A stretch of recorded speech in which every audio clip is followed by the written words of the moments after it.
Hello everyone, welcome to Shiksha class. TNSET 2025 exam அடுத்து 2-3 நாட்களுக்குள்ள நடைபெற இருக்கு. மார்ச் 6, 7, 8, 9 ஆகிய தேதிகளில் நமக்கு எக்ஸாம் நடைபெற இருக்குன்னு தெரியும். ஸோ இதில் லாஸ்ட் மினிட் நம்ம என்ன செய்யணும் அப்படிங்கிறத உங்களுக்கு சொல்ல போகிறேன். நிறைய பேர் மேம் எனக்கு இன்னும் பதட்டமாக இருக்குது, நான் என்ன செய்யட்டும் அப்படின்னு கொஸ்டின் கேட்குறீங்க. வாங்க, இது நம்ம எல்லாருக்குரிய வீடியோவும் தான். ஸோ நம்ம என்ன தான் இவ்வளோ நாள் ப்ரிப்பேர் பண்ணியிருந்தாலும் அடுத்து நம்ம சக்ஸஸ்க்கு என்ன ரொம்ப முக்கியம் அப்படிங்கிறத தான் இந்த வீடியோவில் நான் உங்களுக்கு டிஸ்கஸ் பண்ண போகிறேன். So let's get started. நான் சொன்ன மாதிரி டிஎன்செட்டுக்கு இன்னும் ஒரு 3 நாள் 4 நாள் எக்ஸாம் இருக்குமா, இந்த 4 நாட்கள் என்ன செய்யணும் அப்படிங்கிறத சொல்கிறேன், நோட் பண்ணிக்கோங்க. இதை மட்டும் நீங்கள் செஞ்சாலே போதும், ஈஸியாக உங்களோட ப்ரிப்பரேஷனை ரிசல்ட்டாக நீங்கள் மாற்றி எடுத்துகிட்டு வந்துடலாம். ஸோ முதல்ல நீங்கள் செய்ய வேண்டியது பிலீவ் இன் யுவர் செல்ஃப். உங்கள் மேலே உங்களுக்கு ஒரு நம்பிக்கை வேணுங்க. கண்டிப்பாக நீங்கள் எப்படி பதட்டப்படுறீங்க அப்படின்னா, நம்ம என்னெல்லாம் ப்ரிப்பேர் பண்ணியிருந்தாலும் ஒரு சின்ன பயம் வந்து உங்களுக்குள்ளே இருந்துக்கிட்டே இருக்குது. இந்த பயத்தை நீங்கள் தவிர்க்கணும். அண்ட் இதற்கு நான் ஒரு சில உதாரணங்கள் சொல்கிறேன், நீங்கள் புரிஞ்சுக்கோங்க. நீங்கள் எக்ஸாம் ஹாலில் ஒரு டெஸ்ட்டு அட்டன் பண்ணுறீங்க, அப்போ ஒரு கொஸ்டின் வாசிக்கிறீங்க. ஒருவேளை அந்த கொஸ்டின் டஃப்பாக இருக்குன்னு வச்சுக்கோங்களேன், அந்த இடத்துல உடனே உங்களுக்கு பதட்டம், அப்படியே ப்ரெஷர் இன்க்ரீஸ் ஆகுது, டென்ஷன், ஸ்ட்ரெஸ். ஸோ அது நீங்கள் தேவையில்லாத ஒரு விஷயம். இந்த இடத்துல நீங்கள் என்ன புரிஞ்சுக்கணும்னா, இந்த கொஸ்டின் உங்களுக்கு மட்டும் டஃப்பாக இல்லை, இந்த எக்ஸாம் அட்டன் பண்ணுற எல்லாருக்குமே அந்த டஃப்னஸ் அதே லெவலில் தான் இருக்கும். ஓகே, அண்ட் நீங்கள் என்ன பண்ணணும், அந்த கொஸ்டினை ஒரு 30 செகண்ட்ஸ்லேருந்து 1 மினிட்குள்ளே சால்வ் பண்ண ட்ரை பண்ணணும். ஒருவேளை அந்த கொஸ்டினை உங்களால் சால்வ் பண்ண முடியல, கொஞ்சம் டஃப்பாக இருக்குன்னா அதை ஸ்கிப் பண்ணிவிட்டு நீங்கள் அடுத்த கொஸ்டின் போகலாம். விச் மீன்ஸ் அந்த இடத்துல நீங்கள் டைம் சேவ் பண்ண முடியும்.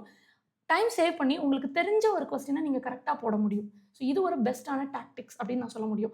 பிகாஸ் நீங்கள் வந்து உங்களை பதட்டத்தை தவிர்க்கிறதுக்கு இது ரொம்பவே முக்கியமான ஒரு பழக்கம், எக்ஸாம் ஹாலில் நீங்கள் செய்ய வேண்டியது.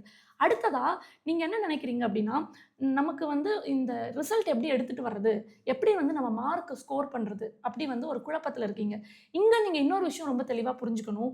150 கேள்விகளில் நீங்கள் 150 கேள்விகளும் சரியாக போடணும் அப்படிங்கிற கட்டாயம் இல்லை. நீங்கள் 80லேருந்து 90 கேள்விகள் கரெக்டாக போட்டாலே நீங்கள் டிஎன்செட் எக்ஸாம் கிளியர் பண்ணிட முடியும். ஸோ இந்த பாயிண்ட்டை ஞாபகம் வச்சுக்கோங்க. நீங்கள் பதறதை பார்த்தா உங்களை யாரோ 150க்கு 150 எடுக்க சொல்லி ப்ரெஷர் போடுற மாதிரி நீங்கள் பதட்டப்படுறீங்க. அப்படி யாரும் சொல்லலையே.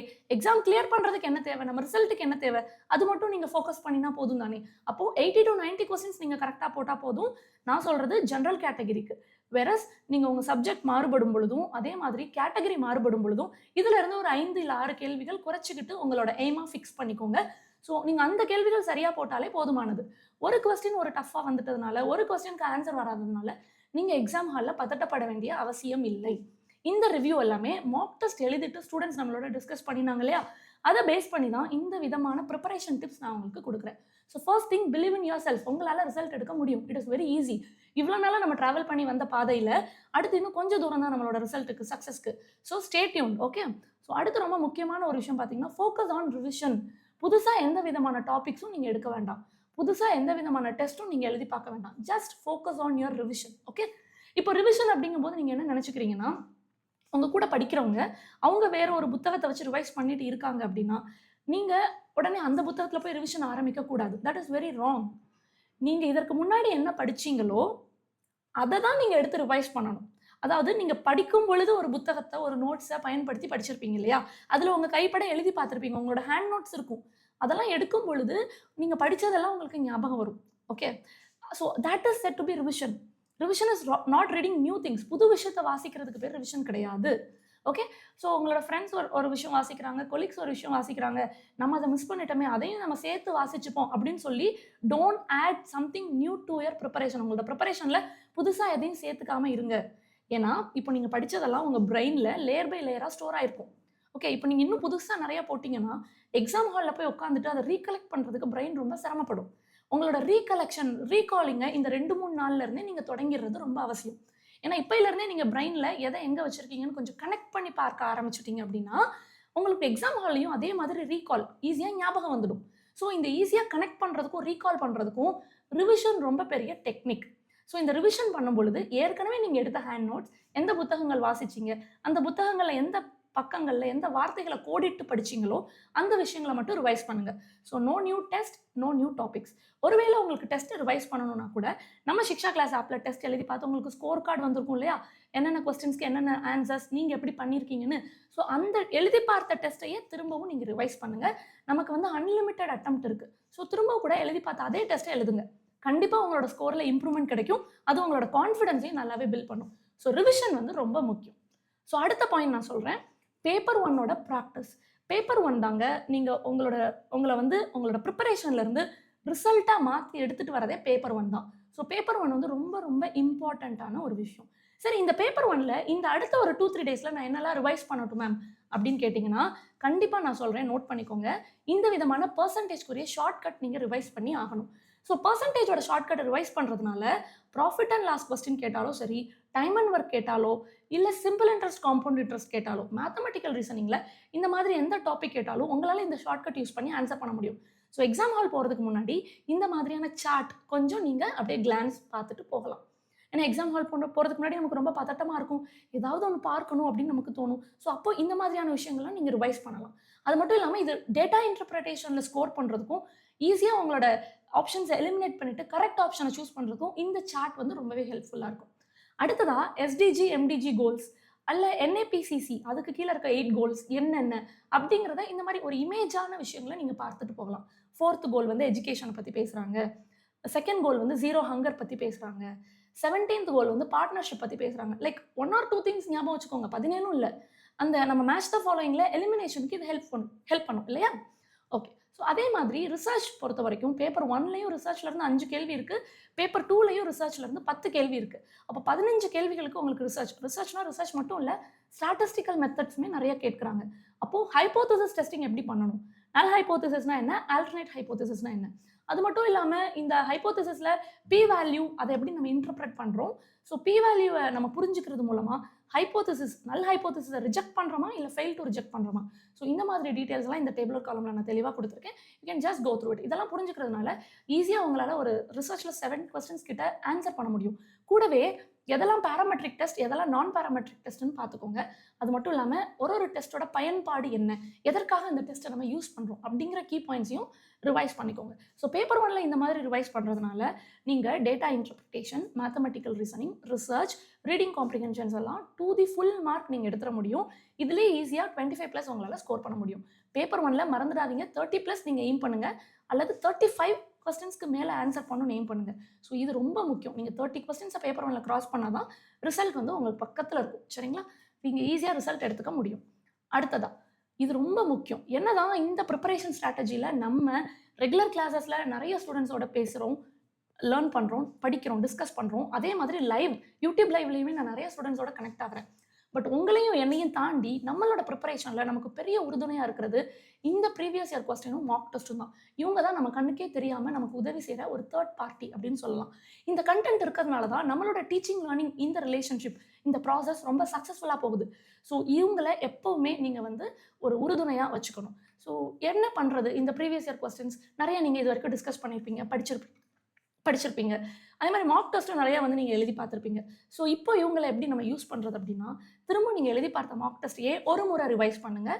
அதே மாதிரி நான் படித்த கான்செப்ட்ஸையும் உங்களை ரிவைஸ் பண்ண சொல்லியிருக்கேன். பட் ஏன் இந்த டைமிங் நீங்கள் போட்டிருக்கேன் தெரியுமா? நீங்கள் ஆக்டிவாக இந்த டைமில் தான் ரீட் பண்ணணும். ஏன்னா நம்மளோட எக்ஸாம் வந்து இந்த டைமில் தானே நடக்குது. அப்போது அடுத்து வரக்கூடிய 2-3 நாட்கள் இந்த டைமில் நீங்கள் ஆக்டிவாக வாசித்து பழகணும். முடிஞ்ச அளவு லேப்டாப்லேயோ ஃபோன்லேயோ மொபைல் ஸ்க்ரீன் பார்த்தோ வாசிங்க. ஏன்னா எக்ஸாம் வந்து கம்ப்யூட்டர் பேஸ்டாக தான் இருக்குது. ஸோ இந்த டைமில் நீங்கள் ஆக்டிவாக வாசித்தல்ல ஈடுபடுங்க. லேட் நைட் உட்காந்து படிக்கிறத தவிர்த்துடலாம். லேட் நைட்டில் டெஸ்ட் எழுதுறதையும் தவிர்த்துடலாம். பிகாஸ் நைட்டில் எழுதும்போது நீங்கள் ரொம்ப டயர்டாக இருப்பீங்க. என்டையர் டே நீங்கள் ஒர்க் பண்ணிவிட்டு நைட்டில் டயர்டாக இருப்பீங்க. அப்போ வந்து உங்களோட பிரெயின் வந்து ஆக்டிவாக ஒரு கொஸ்டின் அனலைஸ் பண்ணி ஆன்சர்லாம் எடுத்துகிட்டு வர முடியாது. ஸோ அந்த ரிசல்ட்டை பார்த்து நீங்கள் உங்களை குழப்பிக்க வேண்டாம். அது உங்களோட ரியல் டைம் ரிசல்ட்டாகவும் இருக்காது. ஸோ இந்த ஆக்டிவ் டைம், நான் ஏன் இந்த டைம் சொல்கிறேன்னா, இந்த டைமில் தான் நீங்கள் எக்ஸாம் எழுதிட்டு இருப்பீங்க. ஸோ ஒரு சில பேர் இவ்வளோ நாளாக என்ன பண்ணியிருப்பீங்க, லேட் நைட் படிச்சுட்டு தூங்கியிருப்பீங்க. ஸோ மார்னிங் கொஞ்சம் லேட்டாக எழுந்திரிச்சிருப்பீங்க. ஆனால் இப்போ உங்கள் கையில் ஹால் டிக்கெட் இருக்குது. நீங்கள் காலையில் எக்ஸாம் எழுத போகிறீங்களா, மதியம் எக்ஸாம் எழுத போகிறீங்களான்னு உங்களுக்கு தெரியும். ஸோ உங்களோட எக்ஸாம் டைமில் வாசித்தல் பழக்கத்தில் தான் நீங்கள் இருக்கணும். நல்லா ப்ரிப்பேர்டாக ஸ்ட்ரைட்டாக உட்காந்து வாசிங்க. ஒரு சின்ன சின்ன கொஸ்டின் சால்வ் பண்ணி பாருங்கள். இல்லை ஸ்க்ரீன் பார்த்து உங்களோட கான்செப்ட்ஸை ரீட் பண்ணி பாருங்கள், ரிவைஸ் பண்ணுங்கள். ஓகே, ஸோ இந்த டைமை ஆக்டிவாக பயன்படுத்திக்கோங்க. அடுத்த 2-3 நாட்களுக்கு எக்ஸாம் ஹாலில். அப்போ தான் உங்களுக்கு அதே பழக்கம் வரும். நீங்கள் பிரெயினை முன்னாடியே பழக்கி வச்சுருப்பீங்க இல்லையா? ஸோ இதுவுமே ரிசல்ட்டுக்கு ரொம்ப ரொம்ப முக்கியமான ஒரு ஸ்ட்ராட்டஜி. அடுத்து please sleep properly. Sleep cycle ப்ராப்பராக கொடுங்க. ஏன்னா பிரெயினுக்கு வந்து ரொம்ப ரெஸ்ட் தேவைப்படும். நம்ம இவ்வளோ நல்லா படிச்சிருக்கோம். உங்களுக்கே தெரியும், படிக்கும் பொழுது சும்மா ஒரே இடத்துல தானே உட்காந்து படிக்கிற அப்படி யாராவது சொல்லுவாங்க. அது நீங்கள் ஏற்றுக்காதீங்க. ஏன்னா நம்ம ஒரே இடத்துல உட்காந்து படிச்சிருந்தா கூட பிரெயின் ரொம்ப ஆக்டிவாக இருக்கிறதுனால நிறைய எனர்ஜி தேவைப்படும். ஸோ ரொம்ப ஹெல்தியான நியூட்ரியன்ட் நட்ஸ் சாப்பிடுங்க, ப்ரோட்டீன் இன்டேக் கொடுங்க. கார்போஹைட்ரேட் அதிகமாக சாப்பிட்டிங்கன்னா தூக்கம் வரும். ஸோ ப்ரோட்டீன் அண்ட் நட்ஸ் இது ரிலேட்டடான இந்த மாதிரியான சாப்பாடு வந்து நல்லா எடுத்துக்கோங்க. அதுதான் பிரெயினை ரொம்ப ஆக்டிவாக வச்சுருக்கும். அதே மாதிரி நீங்கள் கரெக்டான ஸ்லீப் ரெஸ்ட் கொடுக்கணும் பிரெயினுக்கு. ஸோ ஏர்லி நைட் ஒரு 9, 10 இந்த மாதிரிலாம் பெட் போயிடுங்க. ஏர்லி மார்னிங் ஒரு 5 இல்லை 6க்கு எழுந்துக்கோங்க. ஸோ நான் சொன்ன மாதிரி எக்ஸாம் எழுதக்கூடிய அந்த டைம் நீங்கள் ஆக்டிவாக ப்ராக்டிஸ் பண்ணி பாருங்கள். இதுவும் நம்ம ரிசல்ட்டுக்கு பெரிய அளவில் கை கொடுக்கும். அண்ட் ரொம்ப முக்கியமாக no more night studies. Night studies அடுத்து வேண்டாம். நைட் ஸ்டடீஸ், நைட்டில் டெஸ்ட் எழுதி பார்க்குறது, இந்த மாதிரி பழக்கங்களை நீங்கள் தவிர்த்துடலாம். கடைசி நேரத்தில் நீங்கள் என்னென்ன செய்யக்கூடாதுன்னு நான் சொல்கிறேன். நம்ம உங்களோட ப்ரிப்பரேஷன் எப்படி இருக்குன்னு உங்களுக்கு தெரியும். அண்ட் இதே மாதிரி ஒருத்தவங்களும் ப்ரிப்பேர் பண்ணிட்டு எக்ஸாம் ஹாலுக்கு வருவாங்க. நீங்கள் அவங்கள பார்த்து பதட்டப்பட்டுக்க வேண்டாம். ஒரு சில பேர் வந்து ஒரு பெரிய புக் வச்சு படிச்சுட்டு இருப்பாங்க. ஒரு சில பேர் படிக்காமல் ஜாலியாக இருப்பாங்க. ஸோ அவங்கவுங்க செய்கிறது அவங்கவுங்களுக்கு சரியானது. நீங்கள் அதெல்லாம் பார்த்து பதட்டப்பட வேண்டாம். நிறைய இன்ஃபர்மேஷனை ஓவர்லோட் பண்ணாதீங்க. புதுசாக எந்த விதமான இன்ஃபர்மேஷனையும் ஓவர்லோட் பண்ணாதீங்க. ஏற்கனவே படித்த இன்ஃபர்மேஷனை மட்டும் ரீகால் பண்ணி பாருங்கள். ஓகே. அண்ட் உங்கள் ஃப்ரெண்ட்ஸோட நீங்கள் டிஸ்கஸ் பண்ணும்போது புது டாபிக்ஸ் எதுவும் டிஸ்கஸ் பண்ணாதீங்க. ஒருவேளை உங்கள் ஃப்ரெண்ட்ஸ் வந்து புது டாபிக் டிஸ்கஸ் பண்ணுறாங்கன்னா அது உங்களுக்கு புதுசாக இருக்கலாம். பட் உங்கள் ஃப்ரெண்டுக்கு அது ரிவிஷனாக இருக்கலாம். ஸோ அப்போது நீங்கள் அவங்க ஃப்ரெண்டுக்கு சப்போர்ட் பண்ணுங்கள். பட் அதை வச்சு நீங்கள் வந்து ஐயோ நான் இந்த டாபிக் படிக்கலையே அப்படிங்கிற பதட்டப்பட வேண்டாம். ஸோ இந்த மாதிரியான டிப்ஸ் எல்லாம் நீங்கள் எக்ஸாம் ஹாலில் ஃபாலோ பண்ணணும். கூடவே நான் சொன்னேன் இல்லையா, உங்களோட பதட்டத்தை தவிர்க்கிறதுக்கு நீங்கள் என்ன பண்ணணும்னு. ஸோ கண்டிப்பான முறையில் எக்ஸாம் ஹால் போகும்போது ஒரு வாட்டர் கேன் கேரி பண்ணுங்கள். அண்ட் அதே மாதிரி பிளாக் பால் பாயிண்ட் பென் எடுத்துகிட்டு போங்க. நம்மளோட ஹால் டிக்கெட்டில் எந்த இடத்துலையுமே வாட்டர் கேன் கொண்டு வாங்க, பால் பாயிண்ட் பென் கொண்டு வாங்கன்னு சொல்லலை. பட் நான் உங்களை என்ன சொல்கிறேன் அப்படின்னா, கேரி பண்ணிட்டு போங்க. அவங்க அலோவ் பண்ணலன்னா வெளியே வச்சுடுங்க. ஓகே.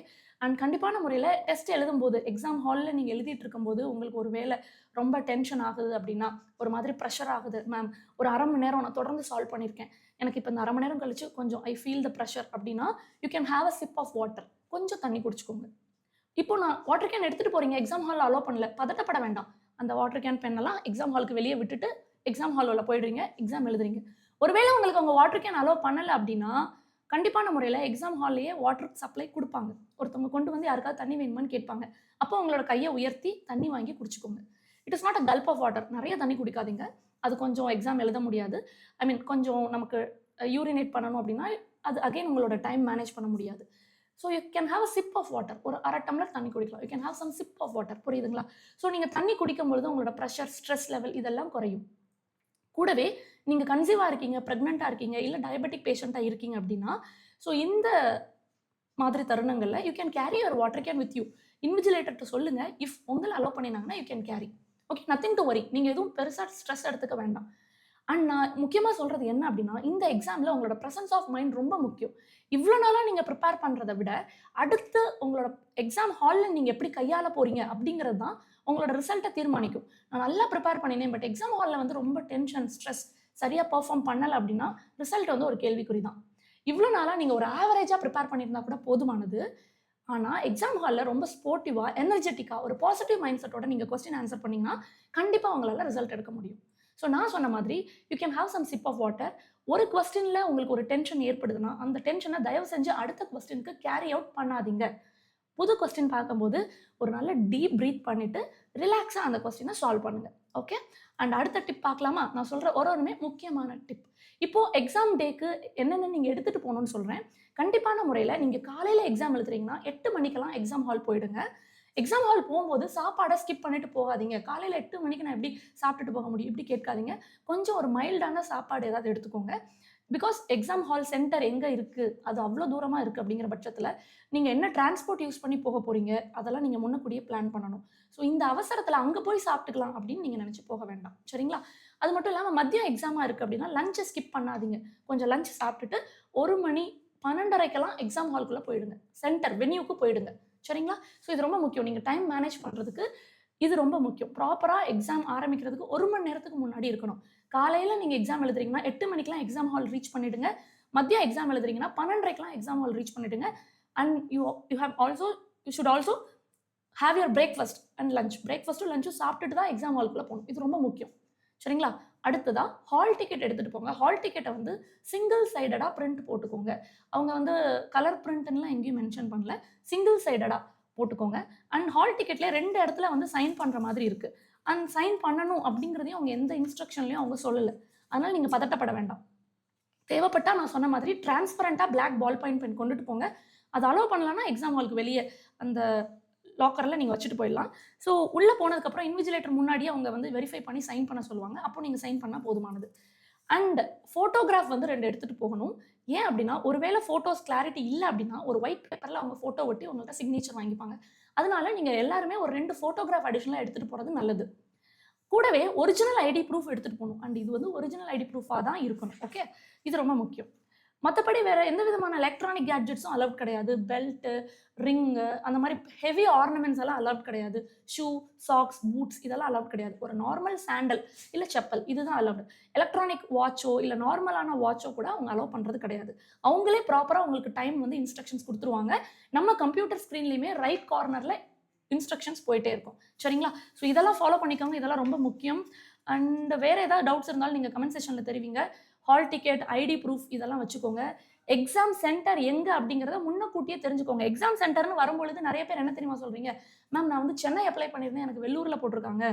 நான் வந்து ஈரோடு அப்ளை பண்ணியிருந்தேன், எனக்கு செகண்ட் கேட்டகரியான சேலமில் போட்டிருக்காங்க. ஸோ இந்த மாதிரியெல்லாம் நிறைய டவுட் சொல்கிறீங்க. எஸ், அஃப்கோர்ஸ் எனக்கு புரியுது. பட் உங்களோட எக்ஸாம் சென்டர் எங்கே அப்படிங்கிறத நீங்கள் முன்னக்கூட்டியே வந்து பார்த்து வச்சுருங்க. அங்கே எப்படி போகிறீங்க, எக்ஸாம் சென்டருக்கு எப்படி போகிறீங்க, வெதர் நீங்கள் அன்னைக்கு காலையில் கேப் புக் பண்ணி போகிறீங்களா இல்லை முந்தின நாள் ஈவினிங்கே நீங்கள் கிளம்பி போகணுமா. ஸோ இதெல்லாம் வந்து you have to plan accordingly. உங்கள் எக்ஸாம் சென்டர் உங்கள் வீட்டிலேருந்து எவ்வளோ தூரத்தில் இருக்குங்கிறத பொறுத்து you have to plan accordingly. So இந்த மாதிரி லாஸ்ட் மினிட்ல பிளானிங்கில் நீங்கள் சொதப்பக்கூடாது. இது ரொம்ப முக்கியம் எக்ஸாமோட ரிசல்ட்டுக்கு. ஏன்னா அங்கே பதட்டப்பட்டுட்டு அதே பதட்டத்தை நம்ம எக்ஸாம் ஹால்குள்ளே எடுத்துகிட்டு போகக்கூடாது. ஸோ 1 மணி நேரத்துக்கு முன்னாடியே எக்ஸாம் ஹால் போயிடுங்க. சாப்பிட்டுட்டு போங்க, ரிலாக்ஸாக போங்க. கண்டிப்பாக நீங்கள் ரிசல்ட் எடுப்பீங்க. Okay, so thank you, all the best. ரொம்ப காமாக அமைதியாக இருங்க. உங்களை சுற்றி என்ன வேணாலும் நடக்கலாம். உங்களோட சூழல் வந்து உங்களோட நான் இப்போ சொன்னேன் இல்லையா, படிச்சிருக்கணும், ரிவைஸ் பண்ணியிருக்கணும், நல்லா ஆரோக்கியமாக சாப்பிட்டுட்டு போகணும், நல்லபடியாக தூங்கி எழுந்திருக்கணும். இதெல்லாம் உங்கள் கண்ட்ரோலில் இருக்குது. ஸோ உங்கள் கண்ட்ரோலில் இருக்கிற விஷயத்த நீங்கள் பெஸ்ட்டாக பண்ணுங்கள். அண்ட் எக்ஸாம் ஹாலில் அந்த ஒரு என்விரான்மெண்ட் க்ரியேட் ஆகும் இல்லையா, ஸோ அந்த என்விரான்மெண்ட்டில் நீங்கள் கான்ஃபிடென்ட்டாக இருக்கணும், காமாக ரொம்ப அமைதியாக இருக்கணும், பாசிட்டிவாக இருக்கணும். Okay, stay com and stay positive. நல்லபடியாக டைம் மேனேஜ் பண்ணி எக்ஸாம் எழுதுங்க. So all the very best, all the very best. So thank you every one.